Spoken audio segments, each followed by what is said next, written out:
Matagal nang alam ni James Reid na babalik siya sa pag-arte kahit pansamantala siyang nagpahinga noong 2019. Anya, hindi naman talaga siya tuluyang nagpaalam sa industriya at hinintay lamang ang tamang panahon para makabalik. Ngayon, handa na raw siyang harapin muli ang trabaho at excited din siyang mapanood ng publiko ang tambalan nila ni Catherine Bernardo sa kanilang bagong project. Panoorin natin ang panayam kay James. Roll VTR. Um, Actually, I always knew that I would go back to acting.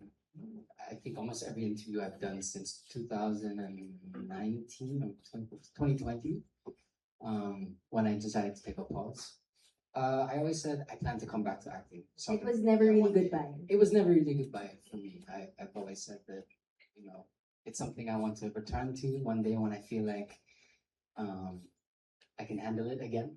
It was it was getting a bit intense for me, but yeah, I just feel like now is the right time to come back. You know, I'm not sure why. Um, Maybe it's just an emotional thing.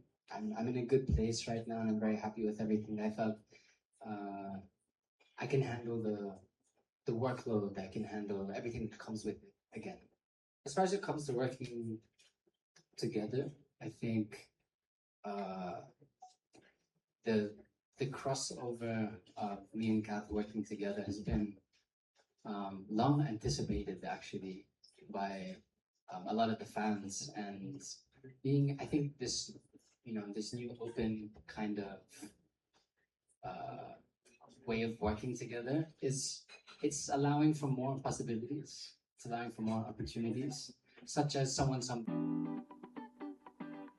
Yes! Yes! Diba? Ano masasabi nyo? Napakagwapo ni James. In Actually, hindi 2019. Actually, magsasampung taon pa lang. almost 10 years Almost na nga 10 years pa na gumagawa siyang ng serye. Walang walang serye. acting, Acting ganun din, project. acting project. Ganun din si Catherine, na ang tagal na rin nung last na acting project niya with Daniel Padilla, kung matatandaan nyo. Mm-mm. Tapos si Maha din for a while, 'di ba, nagpahinga pagkatapos nung nanganak, 'di ba? Nagpahinga siya nung nabuntis siya, 'di ba? Oo. O 'yon, sabi nga niya hindi raw talaga niya inisip na siya ay talagang tatalikuran na ang showbiz.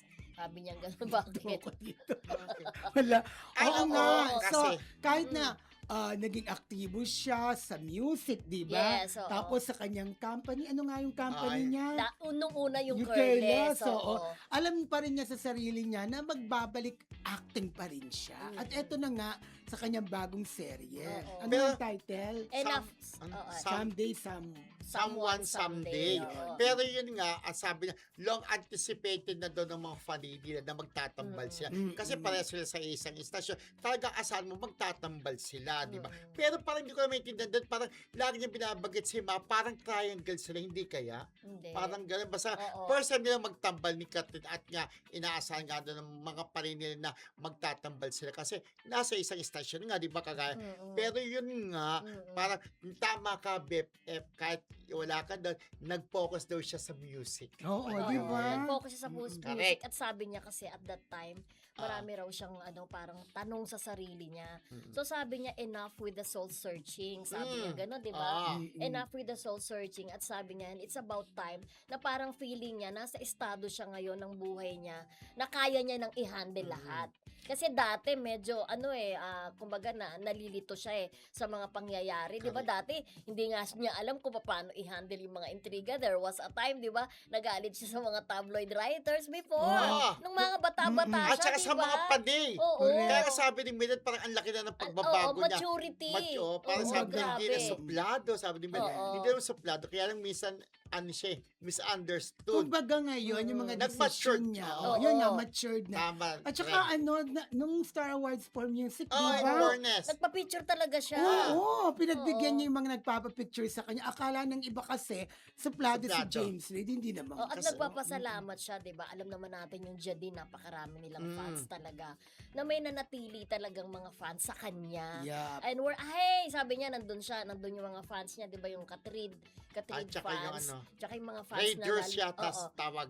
loyal sa kanya, nandoon na active na ulit tayo, sabi niyang gano'n. Pero alam mo, sa totoo lang, Mm-mm. kinakabahan pa rin siya. Oo. Nasa ano, ang tanong nga sa kanya, eto ba'y tuloy-tuloy na ulit ang paggawa mo ng serye? Sana mataas ang rating. Oo. Gusto niya, parang natatakot Oo. siya. Kasi Sabi kasi niya may ganun. mga nagsasabi nga 'di ba kahit papaano kahit Ah. na masaya, may mga masasaya, may mga nagnenega pa Yes. rin eh, 'di Totoo ba? naman yun. At saka Eh, syempre, oo. ang tagal niya na bakante sa Ah. pag-arte, di ba? At natural Mm-mm. lang talaga na kabado siya, lalo na kapag, eto na nga, pinalabas na ang kanilang serye with Catherine Bernardo. Pero sana nga sa July 27 yan eh. Mm. Pero sana nga mag-rate yung ang Yeah. kanilang serye. Kasi kung hindi, sasabi, ay, hindi kasi bagay yan, dapat kay Nadine niya. Ay, dapat kay Daniel si Catherine, di ba? Pero ito bagong chemistry, bagong putay. Subukan nyo pong panoorin. Tsaka may dating naman talaga. Mukhang ano naman, may chemistry naman Oo. sila eh, di ba? Kasi hindi Correct. sila susugalan ng kanilang istasyon. Kahit kung na walang- chismis yung show nila, yung Ah. serye nila. Actually, gusto sanang itanong yun eh. Oo, May pero- chismis, wag di ba? na. Oo.